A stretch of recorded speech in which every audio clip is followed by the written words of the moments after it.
A local trail hits a speed bump. The warmest temperatures so far in 2024 headed to East Alabama. We'll have the complete forecast details coming up. Coming up in sports, a team right here in East Alabama got their first win in program history. We also preview the night ahead for baseball, softball, and soccer. EAN Local News starts now.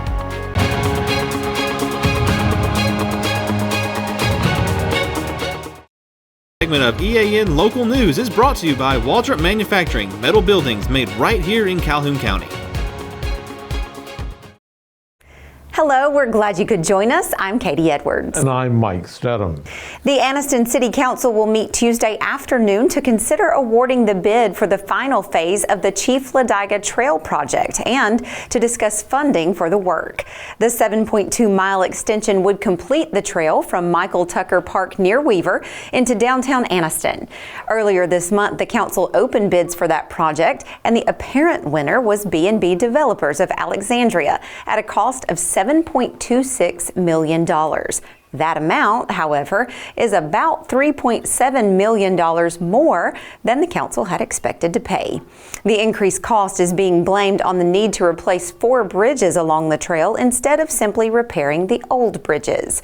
The special called session will begin at 5 in Room B of the Anniston City Meeting Center. The World Changers plan to visit Calhoun County this summer to help local homeowners fix up their houses. The group will be working in Anniston and Oxford during the week of July 23rd through July 26th. Applications from the homeowners are now being accepted at both Anniston and Oxford City Halls. Anniston's application deadline is March 15th and Oxford's deadline is March 29th. Applicants in both cities must meet 3 criteria to be accepted for this program. They must own their home, it must be their primary residence, and it must be a 1-story structure. Homeowners must attach copies of their property deed and income to their application. Only property owners inside the city limits of Anniston and Oxford will be considered for this project.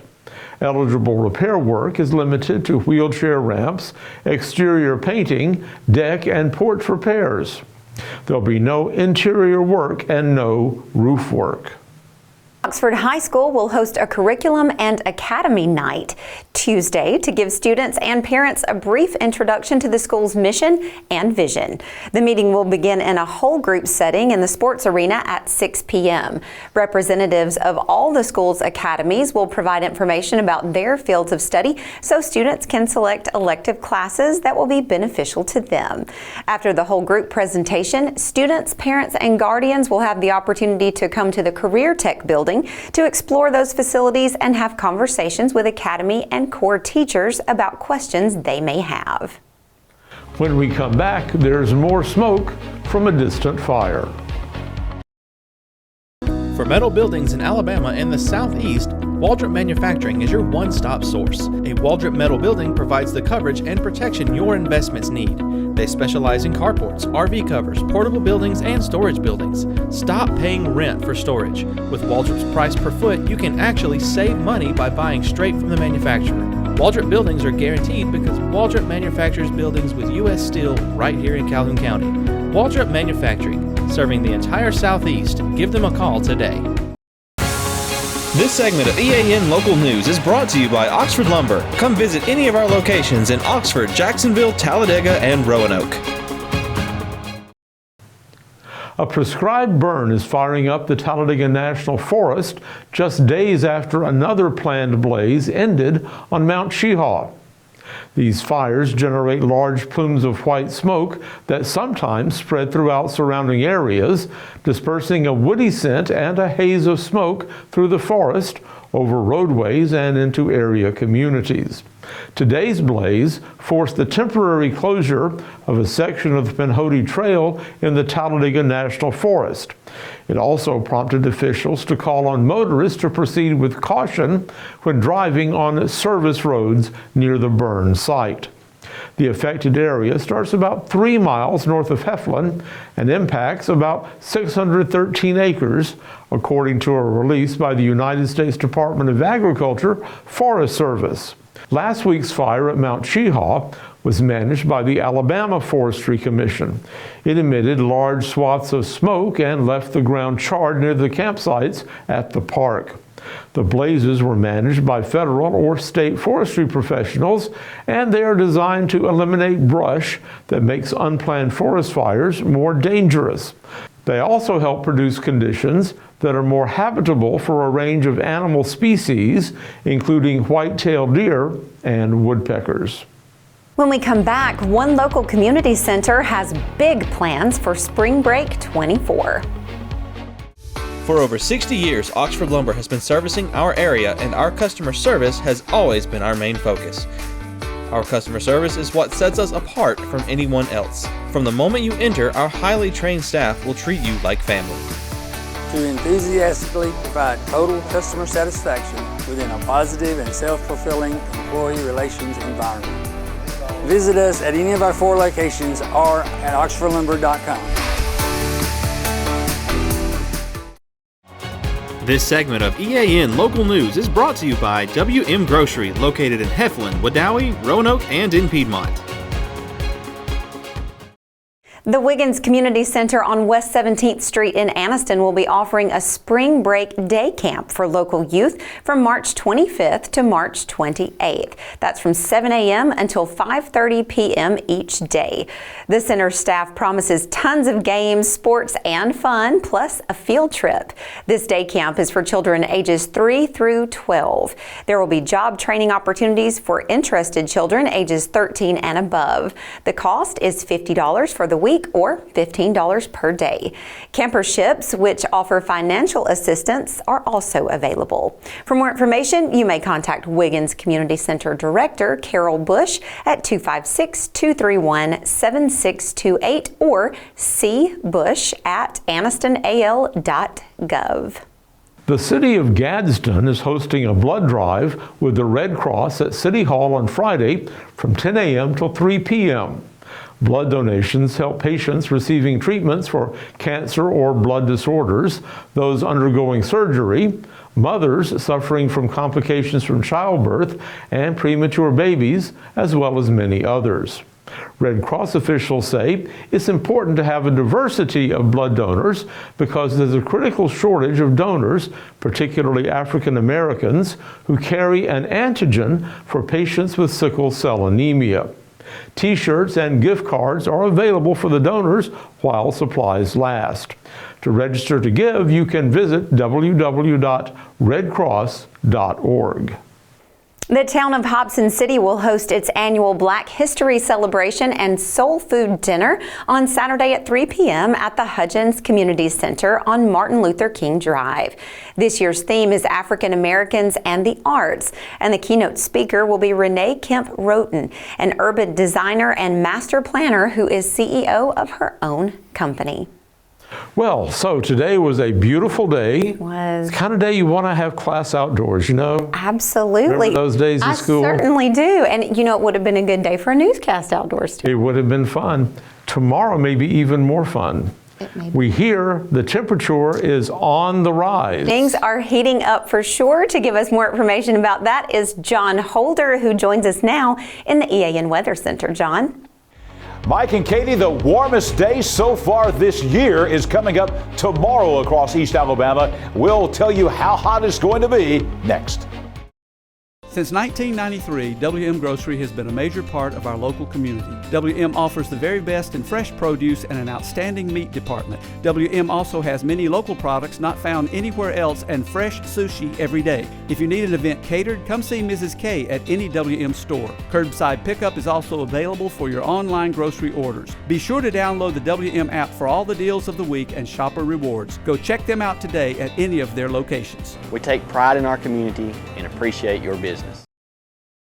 Well, after a cold start this morning with temperatures all the way down into the 30s across East Alabama, a big warm up today of almost 40 degrees, 75 for the high, way above the average. The nighttime low this morning was actually below the average, so we're in those cool days and very warm nights pattern across East Alabama. Record high temperature 84 degrees, the record low at 16. Sun rising tomorrow morning, look at that, at 6:15 in the morning, and the sun setting this evening at 5:37.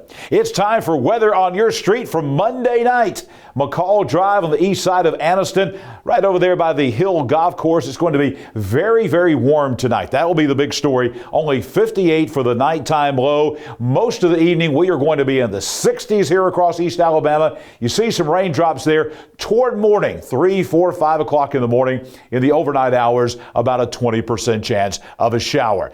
Keeping that theme in the forecast for tomorrow, cloudy, breezy, warm. Well, maybe a small chance of a shower tomorrow morning. Again, very early, before about 7 a.m., about a 20% chance of a shower. Amanda Lane in Jacksonville, right off George Dothert Drive by the high school, 77 tomorrow, the warmest day of the year. Winds 20 to 30 miles per hour tomorrow, so it will be a warm day, but again, very warm. That's the big story tomorrow. Coming up for the rest of the work week across East Alabama, a lot of quick changes. If you're on Still Station Road over in Rainbow City in Etowah County, we're going to have temperatures in the 50s. We'll have some 60s. We'll have some 70s. We've got some dry days coming up. We've got some wet days coming up. A little bit of everything. A lot of quick changes in the Wednesday, Thursday, Friday time frame across East Alabama. Here's that 7-day forecast, and you'll see those changes. We go from a very small chance of rain on Tuesday to an 80% chance of rain Wednesday afternoon. Continued warm at 73. A dry day on Thursday, and look at the high dropping all the way back down to 57. Then on Friday, we bring back more high rain chances. A cold rain on Friday with a high temperature only at 53 degrees. Then for the weekend, kind of unsettled. Maybe a 20 to 30% chance of a shower during the day on Sunday and Saturday. High temperatures will be bouncing back from the low 50s to the mid 60s to around 70 once again. It's that time of year where we just have a lot of quick changes in the weather across East Alabama. It's also the time of year, believe it or not, we're headed towards spring break week for a lot of folks coming up during the month of March. A lot of folks headed to the beaches of Alabama and Florida, and it is Rip Current Awareness Week on the Gulf Coast down that way. And as you can see here, this is from the last 20 years or so on the Alabama and Florida Panhandle beaches. Flooding, there's some deaths there, certainly from tropical storms, from lightning, from tornadoes. But what's the most deaths? Look at that. 213 people have lost their lives because of rip currents. So if you are going during the month of March, spring break week, down to the Florida and Alabama Gulf Coast, to those beaches down there, pay attention to the flags and rip currents. It is a real danger, especially at this time of year with the unsettled weather on the Alabama and Florida beaches. I will be back here tomorrow morning, 6 a.m. We'll have a look at your day at a glance across East Alabama, and I'll be back here tomorrow evening for EAN Local News with a complete forecast for all of East Alabama. Next, Namath Pitts with sports, talking about Cleburne County girls soccer. Something special happening in Heflin. Namath? Thanks, John. It's year number 2 for the Cleburne County girls soccer program, and it is off to a great start. This past Thursday night, they played Faith Christian and got a huge win. It was their first win in school history. Now, while worried about the weather, the game was looking good for Cleburne County as they took the lead against Faith Christian. You can see here the winning goal by sophomore Katha Butterworth as the Tigers clinched that 2-1 victory over Faith Christian. We talked with Coach Neil Morgan this morning, and he says it was a good night with a good crowd, and the girls really showed up. We actually took the lead, and I think that was about the first lead we'd had in our 2 years, and so the girls were super excited, and we were actually able to put another one in before halftime, and we had a 2-1 lead at halftime. And I can remember telling the girls at halftime, I was like, all right, girls, listen, we've worked really hard to get to where we are right now, but 2-1 is a very dangerous score because you let them score and they're right back in it, and then they've got the momentum. And they kind of took my words to heart, and they went out there, and in the second half they took care of business, and for 40 minutes they held a lead. It took a lot of work for them, and I was really proud of the way they worked, the way they played together. You could tell they were out there giving everything they had, like everybody that played, and I couldn't be more proud of a group to really pull that out. After getting the win over Faith Christian, we asked Coach Morgan his thoughts on winning the first game in school history. Coming off, this is only our second season, and last year we had some really good matches and some really kind of close calls. We just couldn't kind of get over that hump, and then this year, really early in the season, getting over that hump, proving to ourselves and to everybody else that we are a program that's moving in the right direction. To get a win and to, like I said, be the first win in school history is pretty big for the girls, and gives them a sense of accomplishment, and knowing that, hey, we can be competitors out here. So. Dolce Guerrera, a senior at Cleveland County, talks about the first win in school history and what it means to her. I think it really means a lot for us, especially since this is our second season. We have a bunch of new people, and a lot of the returners I know have been wanting to get a win for a while. I know our coach tells us that the score doesn't matter. What matters is how much we have improved and everything. And I think it means a lot that now that is finally showing off and how much we've put into it. And it just means a lot to the team and to me as an individual. EAN News asked senior Ryan Minter, what does it mean moving forward now after the win against Faith Christian? I'm really excited to see how we move forward. I mean, this is all of our last years, and I want to see the program build and grow even when we're not here. And I want to end off on a good note for the season, even though we've got one win. There's still a lot more left. I mean, there's playoffs left, and one win isn't good enough. We got to keep going. So. We also asked Kaylee Hendricks, another senior at Cleveland County, what leadership is she trying to show to the younger girls on the team? For me, I hope to leave a leadership, and I know Dulce as well, and Ron, we all want to leave a leadership on this field, because like sometimes, like for people who are new, we have to be like, hey, let's drop back, like let's get back so we can get the ball back, or like just simple things like that on and off the field. During practice too, we like help lead stretches, or we help warm-ups, like just simple things like that.